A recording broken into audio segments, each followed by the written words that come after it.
আজকে একটা ইতিহাস বলবো। দীর্ঘ সময় অপেক্ষার পর আজকে সে বলল, উইল ইউ ম্যারি মি?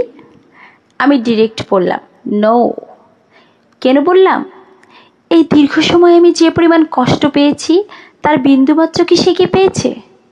এই দীর্ঘ সময় আমি যে পরিমাণে স্লিপিং পিল নিয়েছি, যে পরিমাণ নির্ঘুম রাত কাটিয়েছি, নিজের উপর যে নির্মম অত্যাচার চালিয়েছি, তার কতটুকুই বা সে জানে?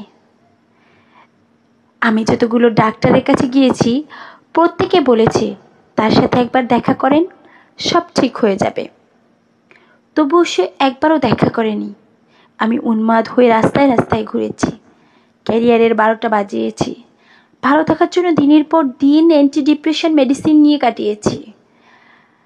তারপর যখন আমি সব কিছু ঠিকঠাক করে নিলাম, নিজেকে ভালোবাসতে শুরু করলাম, তখন সে এসে বলে, আপনি কি আমাকে বিয়ে করবেন?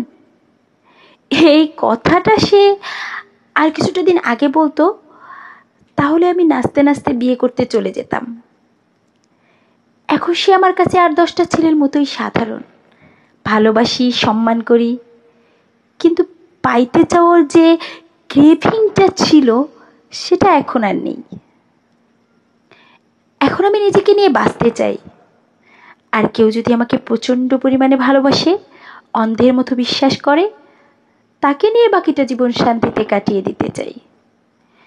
যে ফিরে এসেছে সে কি পারবে আমার সেই সোনালি দিনগুলো ফিরিয়ে দিতে?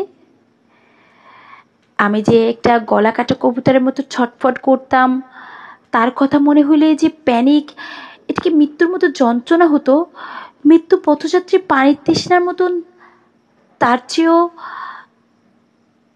আমি পাইনি। সেই মানুষটারে এখন আমার কি দরকার?